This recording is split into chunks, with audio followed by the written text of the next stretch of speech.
there is apparently one woman you would still date. Oh, ish. I'm not 100%. It's ish. Oh, I thought you were dead set that it was going to happen. No. Okay. I made a bet when I was in high school. So you have to imagine I'm living on a farm in the middle of America, right? And really having no chance at having a happy life. And I've sort of succumbed to this. So the best ideas I have are like sitting around in basements with my buddies making bets about what we would do someday.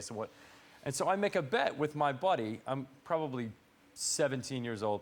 I say to him, I'll bet you $1,000 that someday I will go on a date with Jennifer Aniston. I'm 17 years old in Iowa, and she's like on my screensaver on my computer at this time, right? And he's like, you're on, and someday. So, 4 or 5 years later, I actually meet Jennifer Aniston. And she's married to Brad Pitt at the time. And so I went to Brad Pitt and I asked him permission to ask his wife out on a date. I said, listen, I made this bet with my buddy. You're a cool guy. You're gonna let this go down, right? And he looks at me and he's like, you go for it. And I'm like, you're the coolest guy I've ever met in my life, right? And so I asked her and she turned me down. And I asked her, and I said, listen, I asked permission from your husband. He said it's okay. He said it's all fine. I said, I just want to take you out for a pizza or something. And she's like, I don't think that's not a good idea, no. And so it didn't happen. But now we're friends. She was afraid of her feelings. Could have been. I think that's what it is. Could have been. She didn't trust herself. Yeah. I just love the scale of your fantasies. Jennifer Aniston. I'm not making this is reality, not fantasy. I know, it was reality that I wanted to ask Janet Ellis from Blue Peter out. Never happened.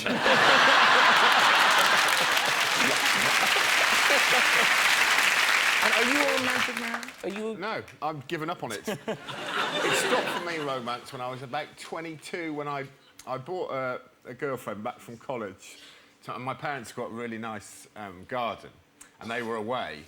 So I thought, this is perfect. We'll go and sit in the garden. And I made her a picnic. I took her some food. Not pig nipples, but I hadn't been introduced to them yet. I took her some food and we sat out there and in the sun, and there was grass and sun, and one thing led to another.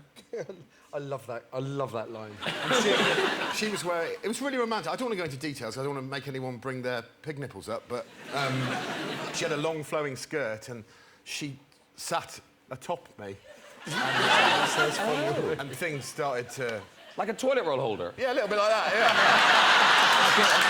Like a really romantic toilet roll holder. Okay, no. So she was there, and it was really romantic, and the breeze and lovely, and I thought, well, this is awesome. This is one of the most romantic things that's ever happened between two people.